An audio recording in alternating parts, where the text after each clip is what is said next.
Hello, everyone. Welcome to Healthy Women's Women Talk. I'm Dr. Monica Malampalli, your host for this episode of Women Talk. September is National Pain Awareness Month, and that is why, in partnership with Practical Pain Management, Healthy Women is hosting a two-part Women Talk series focusing on chronic pain and long COVID symptoms.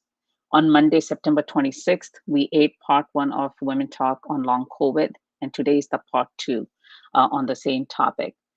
According to CDC, nearly 1 in 5 who have had COVID-19 previously still have long COVID.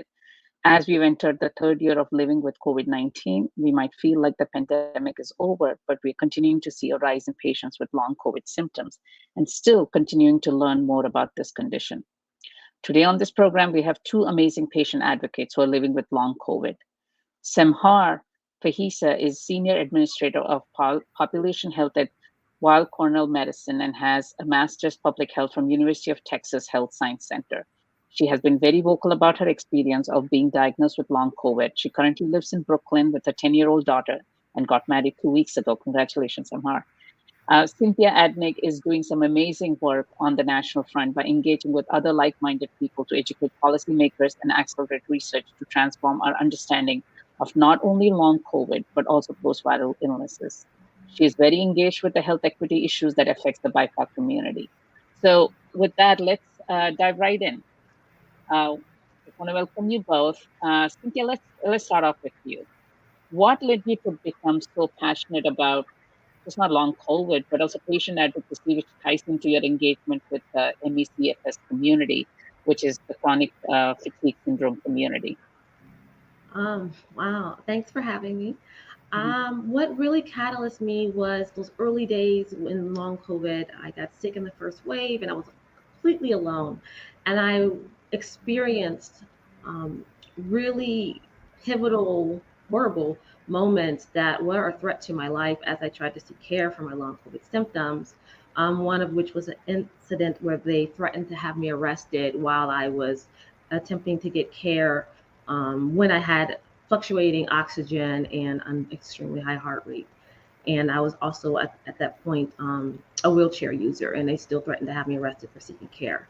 And they escorted me out with in my wheelchair by security.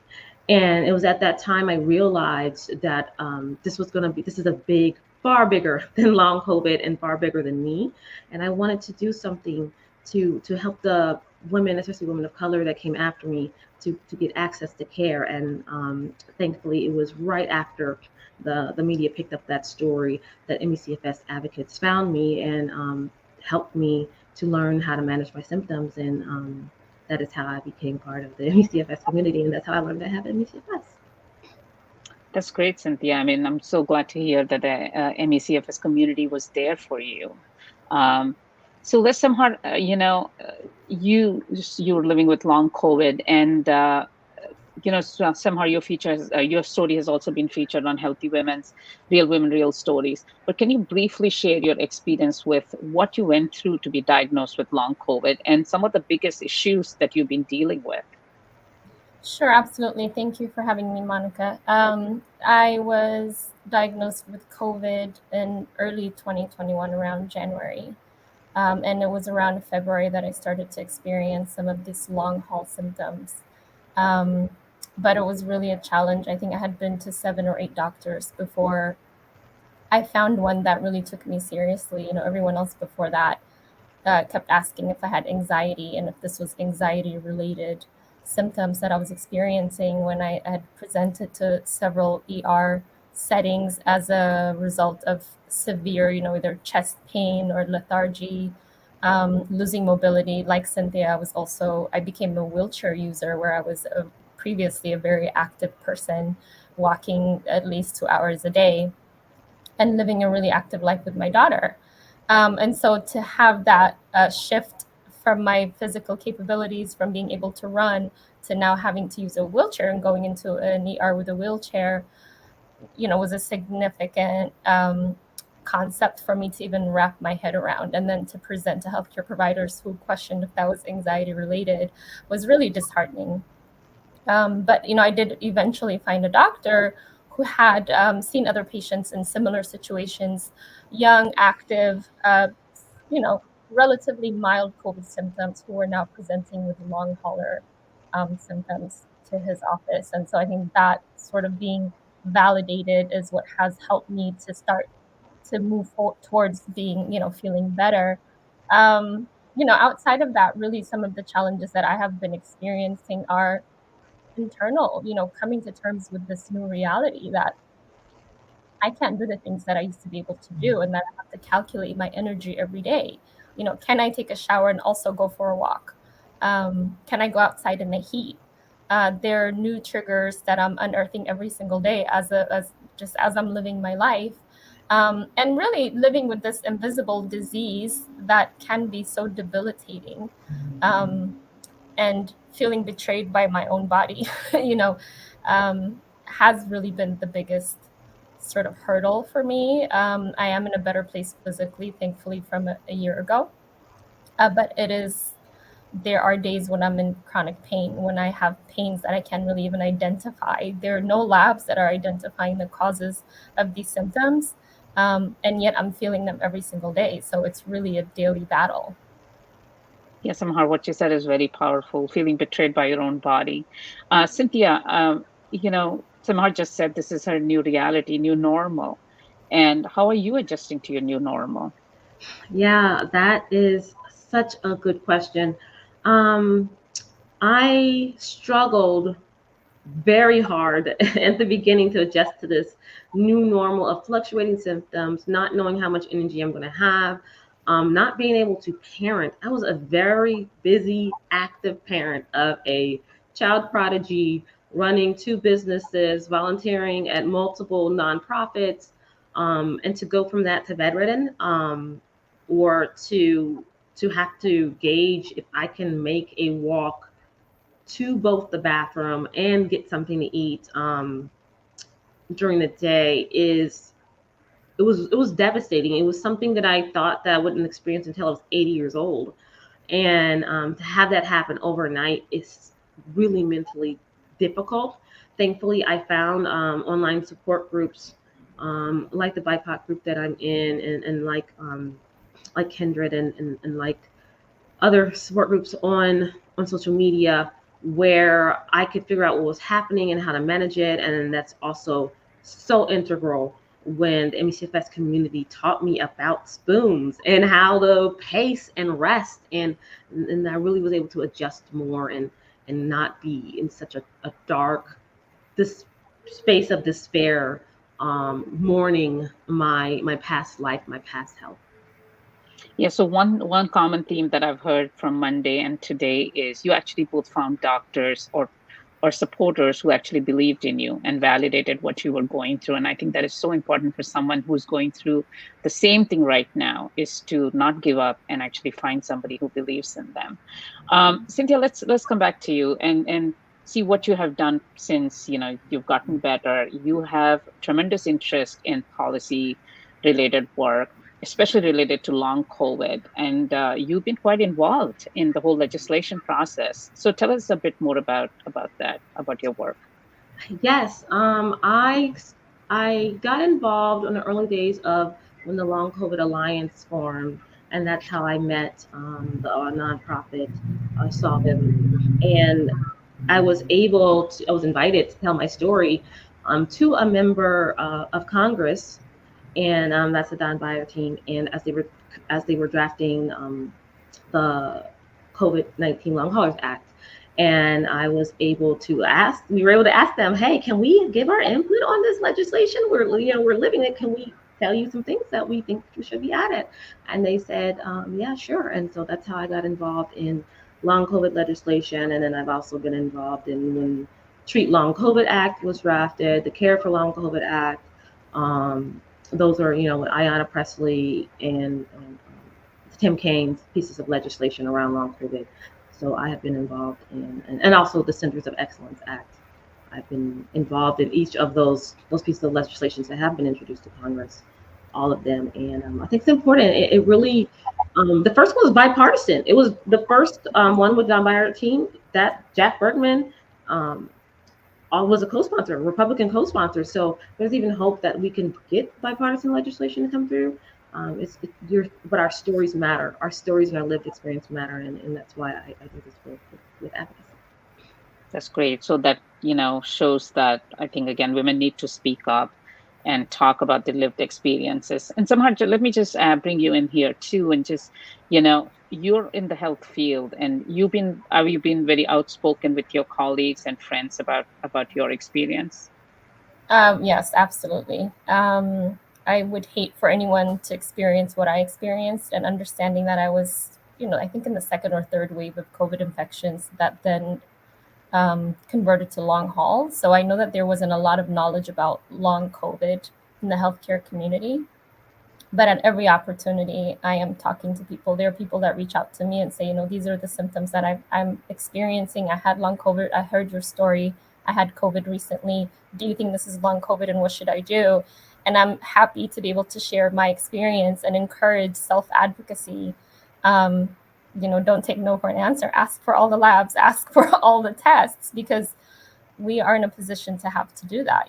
Such as the healthcare system right now, is that there isn't really a lot of time to spend an hour with each patient testing for everything, but you just have to advocate for yourself.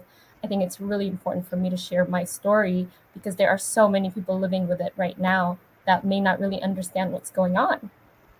And so I'm So what absolutely advocating. Mm-hmm. Yeah. So, what other proactive steps have you taken to handle your symptoms? I mean, again, besides just speaking to friends and colleagues and within the healthcare community, what other things have you been doing?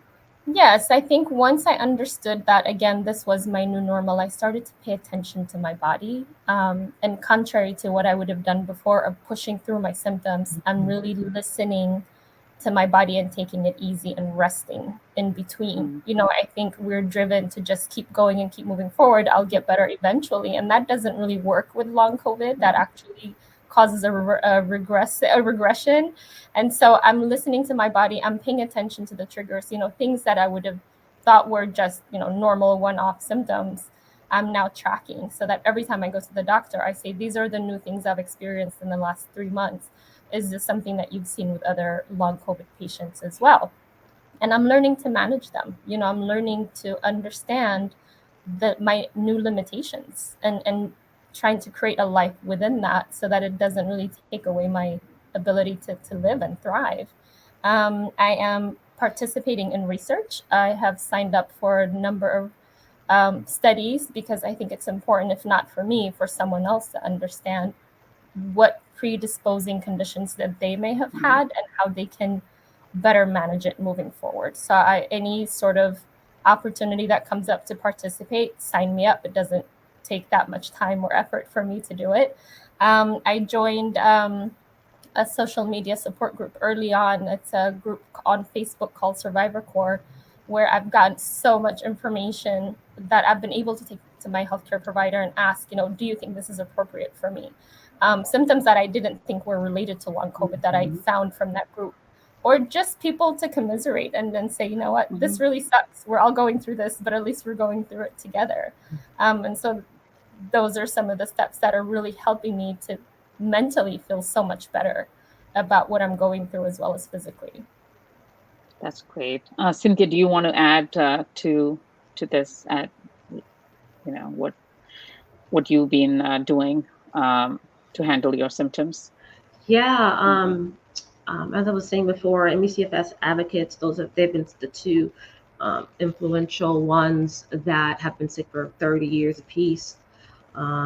They asked me what my day was like and told me everything I was doing wrong.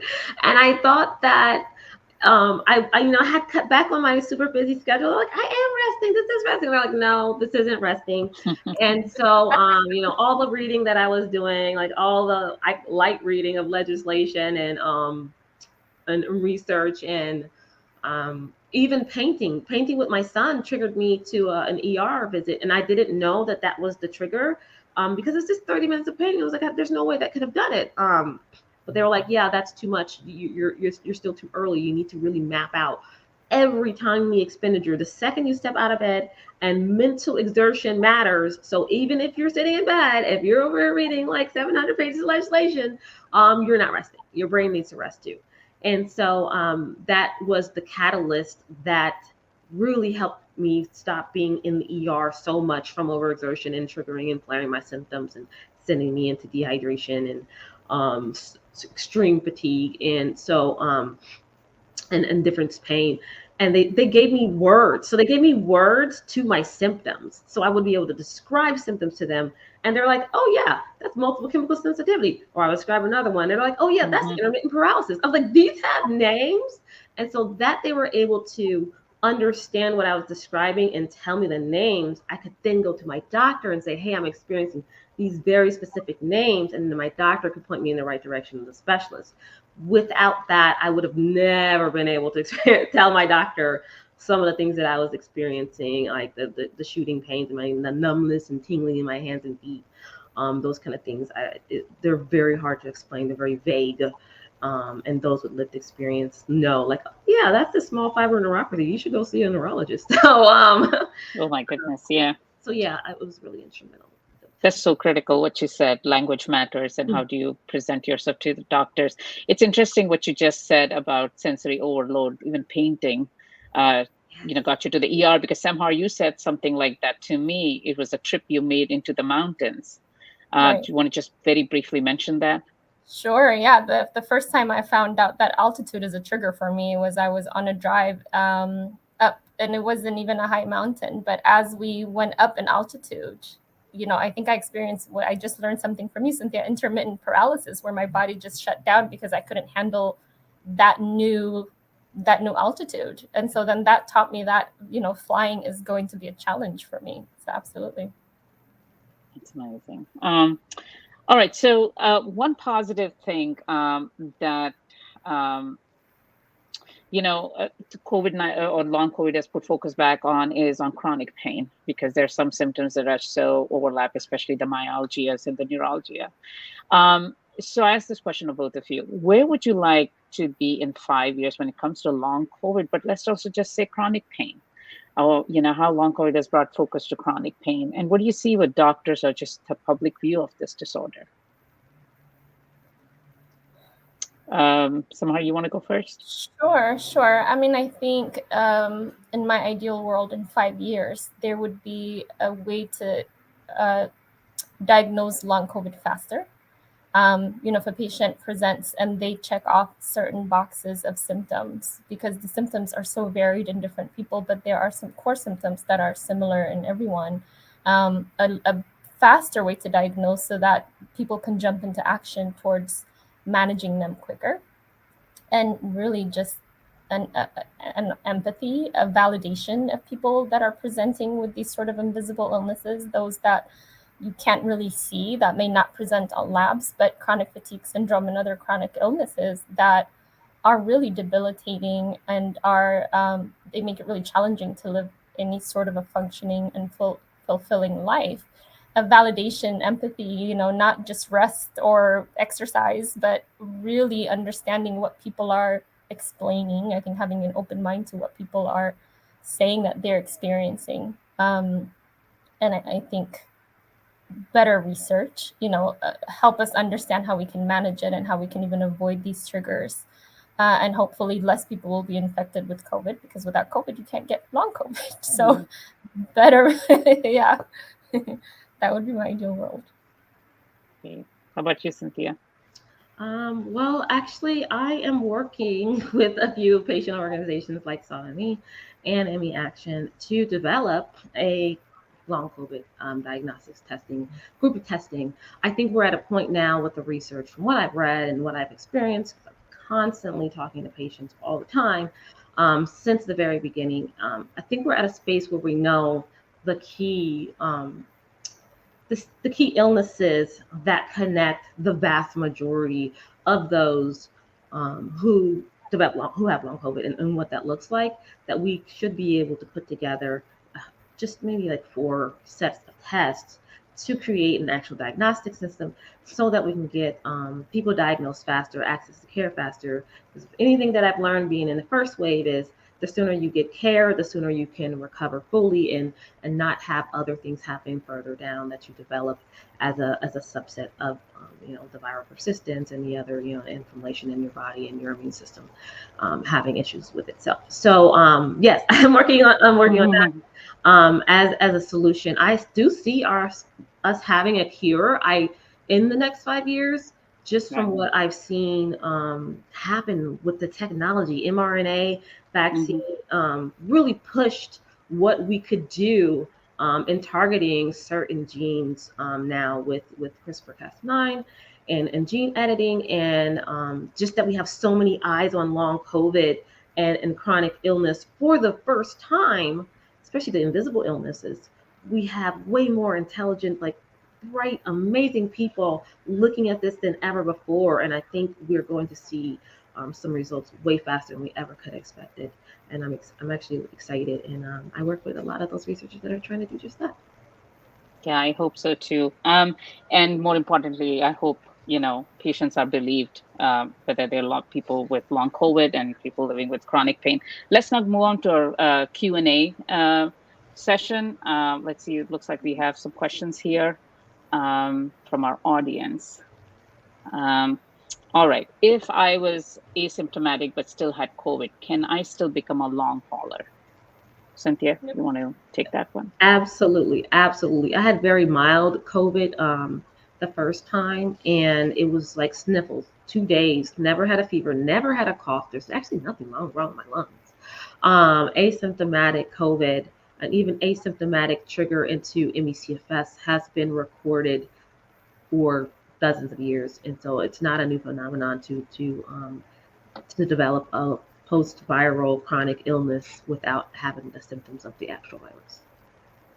Samar, do you want to add something to that? Absolutely. No, I absolutely agree that you can be either asymptomatic or have very mild symptoms and still become a long hauler. All right. Do we have, let's see. Okay. This is just a statement from one of the audience members, Latanya. Driving short distances is so hard. So, it's just another symptom here. Okay. How do I know if I have long COVID? This is from Kate. Again, Cynthia. I would say what we currently are saying is that if you have COVID, and I think it's after a month, 4 weeks, and you're still not better, you still have 3 months now. Yeah. Is it 2 months? I think I think that's the official definition. Okay. But that's fine. Yeah. And you're still not better, then, and by better I mean back to full energy, no cough, your brain is sharp, you're not forgetting things, you're not having to, your body's not doing things that you didn't do pre-COVID, no joint pain, like full back to health, then you have long COVID. Long COVID can be very mild. I have some people who just have, it worsened their ADHD. And so now they are struggling with filling out forms, or, they now have a little bit of brain fog and they're forgetting things. It can be small, but it still is long COVID. And you definitely need to get follow-up treatment from your primary care provider to make sure other things like microclotting isn't happening in your body, because that is a silent and deadly issue that is very prevalent in having long COVID untreated. Yeah, and we heard something similar from our guest on Monday too, who was dealing with grief and for a long time kept chalking up to her symptoms as being, to grieve, until she realized a family member pointed out that she might have long COVID. So, all right, let's see. Do we have any other questions? Okay. This is from Tanya. If I have been diagnosed with long COVID, what group can I join and how can I find out about more research? So let's go with you, Samar. You want to address this first? Yeah, absolutely. So the group that I joined on Facebook called Survivor Corps has been up and running. There are thousands of members. I think it's been up since 2020. And in terms of research, I would say find your nearest long COVID center, because likely they're doing a lot of research around this. They have a lot of data that they're collecting as they see patients. So that's my best bet. And then ask your healthcare provider, are they aware of any research going on? If it's an academic institution, especially, you can probably even just call up your nearest academic institution and say, I'm interested in participating in research around long COVID. Can you point me in the right direction? And I bet you'll find at least a few that are looking for participants. Mm-hmm. Yeah, Cynthia, do you want to add anything? Yeah, there's quite a few.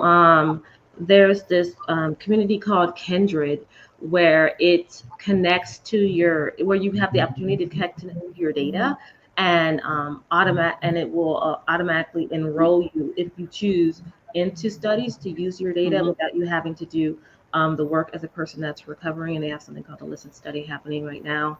And then there's another great space, COVID-19 Long Haulers Advocacy Project on Facebook. They are always knee deep in research. One of the founders, she created like the first long COVID comprehensive symptoms list before CDC, NIH ever published anything. It was that early. And of course, solvelongcovid.org is a great space to really get you connected to a bunch of things like what do you call it? Long COVID Alliance, where that's just like the catalyst of everything. Everything is all in one space with long COVID. All right. Well, thank you so much. Thank you both for sharing your experiences and for such an engaging conversation. I also thank our audience for joining us today, and please continue to engage with us on social media. And again, join us for our next episode on, I believe it's October 6th on Women Talk Sex, Pleasure, and Pain at 12 p.m. noon Eastern Time. And again, thank you so much today for taking time out of your busy schedules and to be here with us. Thank you. Thank you for having us. Thank you for having me. Thanks for joining us for another episode of Women Talk. Stay tuned for more Healthy Women live events at www.healthywomen.org. You can also follow us at Healthy Women on Facebook, Twitter, YouTube, or LinkedIn, or follow us on Instagram at HealthyWomen.org. We'll see you next time.